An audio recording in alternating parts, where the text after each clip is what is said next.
Ayun, PhD in Animal Science, Dr. Excel Rio Maylem, or Maylem. Go ahead. Magandang umaga po sa ating lahat. Excel Rio S. Maylem po from the Department of Agriculture, Philippine Carval Center. Hindi po ako veterinaryo, pero yun nga po yung tawag sa amin, doktor ng kahayupan. Pero tumutulong naman po tayo sa pagpapaunlad po ng ating animal industry. Sa Philippine Carval Center po, kami po ay mandated to promote, propagate, and conserve the water buffaloes in the Philippines. At bukod po doon, nasa amin din po ang administrative order to lead livestock biotech researches. Kaya po yung mga research ko po ay on biotech po.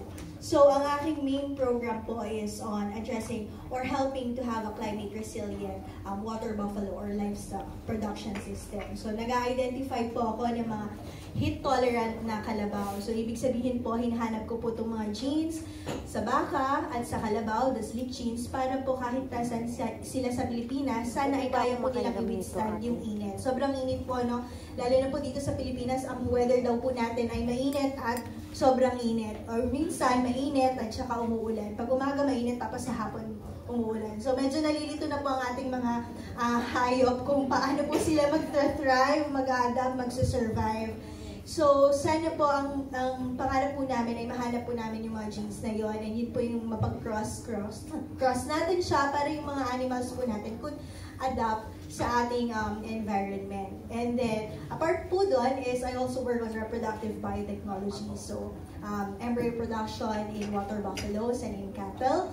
And then, other assisted reproductive techniques para po dumami po ang populasyon po ng ating mga kalabaw at baka dito sa Pilipinas. Katulad nga po kahapon na-mention ng ating plenary speaker na nag-import po sila ng baka. So, ako po ang hope ko, sana yung lahat po ng in-import na baka could withstand yung temperature po natin dito sa Pilipinas. Kasi iba naman po ang temperatura kung saan po sila nanggaling. And of course, to increase yung productivity po nila. And hindi rin po namin pinababayaan ang conservation po ng mga species na ito. So, sana po lahat ng mga may good quality traits po na mga livestock species ay mai-conserve din po namin dito sa Philippine Carval Center para in time po, syempre hindi sila ma-endanger, and if ready na po ulit, we can, mix and match these genes that could achieve productivity and thermotolerance. So, ayun lamang po. Again po, Excel Rio S. Maylem. Para madali pong tandaan, Microsoft Excel. Lagi ko pong sinasabi,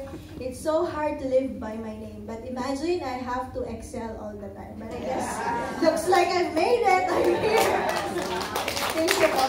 Thank you, Dr. Excel Rio, Dr. Maylem. Of course, we will remember you not as MS Word, but MS Excel. Okay.